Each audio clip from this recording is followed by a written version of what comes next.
advocates too. So. I just want to mention two things that I thought of when you were talking. Actually, the respondents, half of the respondents said they weren't sure what they wanted to do when they graduated, so it was half. And when you were talking about volunteering, one thing that I found with volunteering, it's not a huge time commitment. There's so much, payout because of all the things Candace talked about, but it's not like you're going in and it's going to be 20 hours a week or something. It's often just a few hours a week. And informational interviews, like Eric was talking about, is also a great way to sort of find out what you want to do, because you're approaching people and they're very open, as Eric said, to talking about themselves. And if you're saying, I'm really not sure what I want to do, especially as a 3L, it's perfectly understandable. Then you are making that connection, but you're also kind of really getting information about what you may want to do long term. So I'm sorry, Phil, did you have something to add? I just wanted to add that I think it's really crucial to follow up with any sort of interaction like that with a handwritten note, thanking them for their time, and that to me is really important. So a handwritten, it doesn't have to be over the top or lengthy, just brief. It's really important. I also wanted to add that you talked about going to events. I think that if you are involved in a student organization, and maybe you're not in leadership, maybe you are in a leadership position within that organization, but use the time to put on events. There wasn't an elder law organization when I was at 3L, so with great support from LCS, I put on a couple panel discussions about elder law, and it gave me an excuse to call absolutely any practitioner that I was remotely interested in and to ask them to come speak. And this was a tremendous opportunity, and it helped me a lot, and it didn't require that much work. 3Ls, you're all really busy, so, but if you can think of a project like that that might serve your goals, that might be interesting to you, then do it. Really encourage you to do it. The next question I thought would be helpful is, what things did you do after you took the bar but before you got results that you felt helped you with your job search if you didn't have a position already? And what did you do to earn money if you were doing something that wasn't paying? Or did you get paid? Yeah. We're interested in your story. I'll start. Right after I took the bar, I slept for like a week. I think that was very helpful in getting grounded. Your last semester can be, or just last year at law school, can be very intense, as I found it in taking the bar. So just making sure that you take time off and not rush into anything if you have that luxury, and that will help you refocus and center your energy in finding your next adventure in your legal career. So right after law school, I took a little mini break, and then volunteered at a local campaign for David Chu, who is running for supervisor, and ended up being, and I met him through while I was in law school, because I had attended a lot of these Asian American Bar Association events, and met a lot of attorneys that way, and ended up making great connections with attorneys who were also volunteering. And so ended up splitting my time doing that, and then earning money on the side, working for a prior employer that I had interned at during law school. So just helping out with some casework and working on that part-time. Yeah, a good balance. Yeah, I took a break too. I was lucky enough to be able to do that, but I didn't have anything lined up. And truth be told, it was really tough. The time between taking the bar and opening my solo practice in June of the following year, that was really hard. And so, I mean, I did gardening jobs. I did whatever I could, to help. And but I immediately started volunteering. I started at the guardianship clinic at the probate court in Berkeley, which, if any of you are interested in family law or any of the areas of practice that have to do with judicial council form-driven work, that is a fantastic place to go. And that's guardianship. That's not really probate. That's not really elder law, but it's very related. And I was there this morning. It's great. One of the things that I really liked about volunteering is, you know, you've been through law school, you've taken the bar. Yeah, maybe you're not a lawyer quite yet, but probably if you're like me, you wanted to feel useful. You want to feel like, well, let's get our hands dirty. And so volunteering is really great if you can afford to do it. And sometimes that might be the path to employment. So I did take a few research jobs, but again, it was more like, it wasn't lawyer work. I wasn't a lawyer yet. And then I really shifted gears once I got my bar results and was much more active looking for work. And when I didn't find it, I opened my own office, which I didn't really want to do because I didn't want to deal with running a business on top of dealing with all the substantive practice. But I'm glad I did, and it was a great experience, and it was very short-lived because the people from whom I rented my office ended up hiring me 6 months later. So, you know, that's great.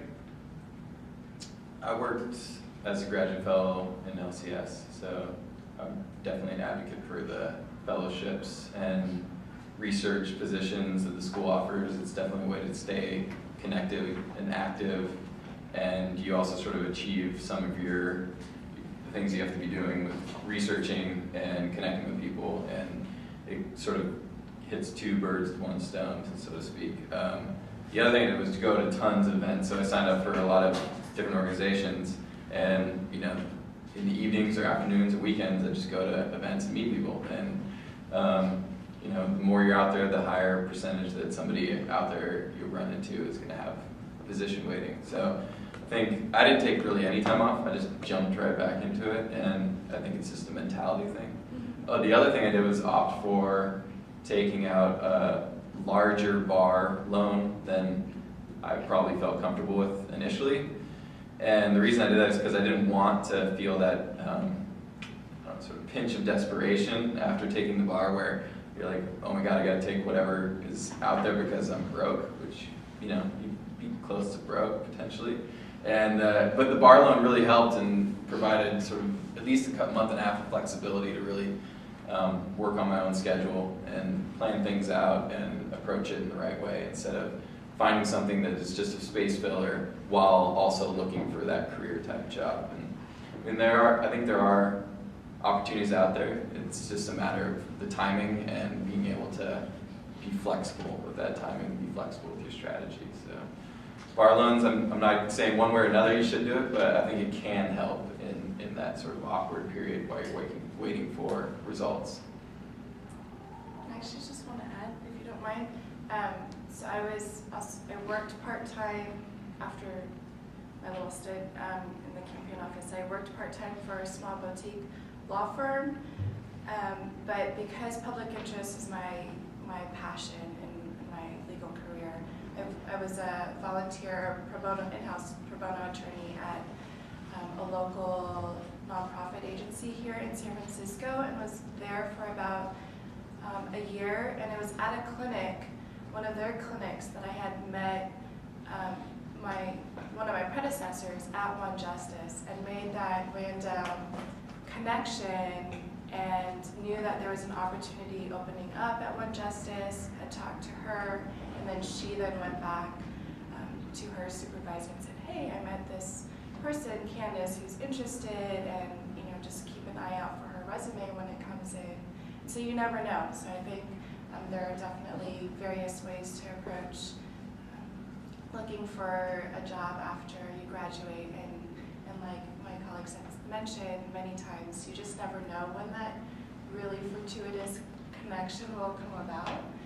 So just keep your eyes open and I think remain professional with everyone that you meet. Did you feel that you had better results through meeting people, for making these personal connections, than just like you'd see a job posted and you'd apply for it? And it was that sort of, because you're 08, 09, 10, Did you also feel like your classmates as well were making more progress by talking with people and meeting people as opposed to applying to jobs they saw posted? Absolutely. If you've ever been in the employer standpoint before or internship, you know, and I get student applications all the time. You get like piles of just resumes and cover letter. So the initial cut, you know, it's like, all right, who do we know? You speak with your colleagues. Do you have anybody who submitted something? And you sort of an informal round of cuts, and that's where the connections come in handy. And you know, I've definitely benefited from making one of those connections myself. Yeah. In the law firm world too. I mean, Yeah, I sent out a lot of resumes and I did apply for jobs, but I really didn't feel like that was the best use of my time. The best use of my time was sending out requests for informational interviews and networking, because I just had the impression that, you know, my application was going to be one of many, and that unless I had the personal connections with the place I was applying, it wasn't likely to go anywhere. So,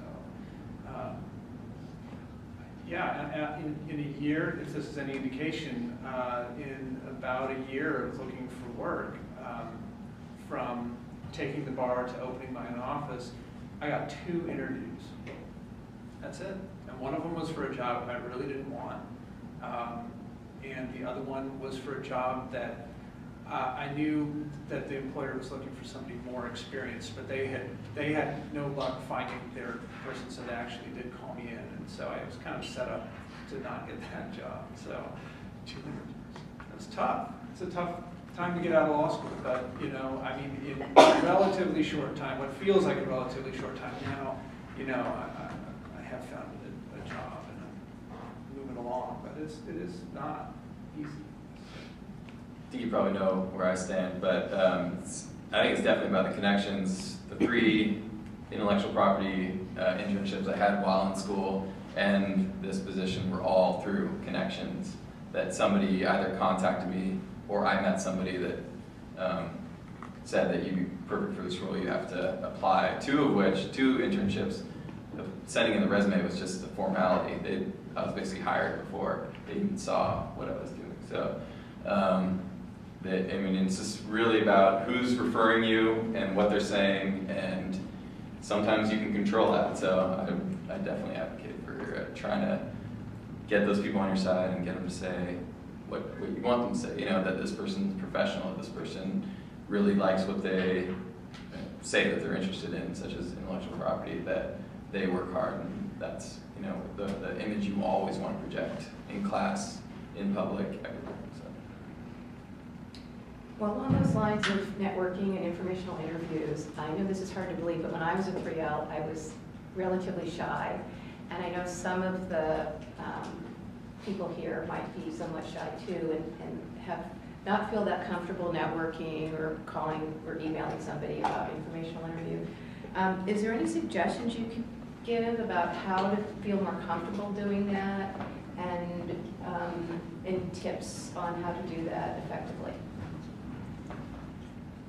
I hated networking, as I already mentioned, so my best friend during law school would play wingman for me at any events, and basically I had a quota of, I was responsible for meeting 2 new people at an event that we would go to, and he would, real smooth talker, and you know, I'd say, I'd like to meet this person and that person, and he would go ahead and you know, sort of lay down the foundation, and then I'd be waiting nearby, and he'd say, hey, you know what, here's my friend, do you know Candace? And she's blah, blah, blah, blah, and then I'd have that opportunity of actually speaking with someone. So I know I'm up here now, but I still really am in debt to my friend for doing that. So if you're, you know, feel the same way as I did, where I just was not comfortable going up to someone, especially, you know, someone that I admired, and sort of had that sense of nervousness, like, what am I going to say to this person? Like, they just have been this really trailblazer in the community.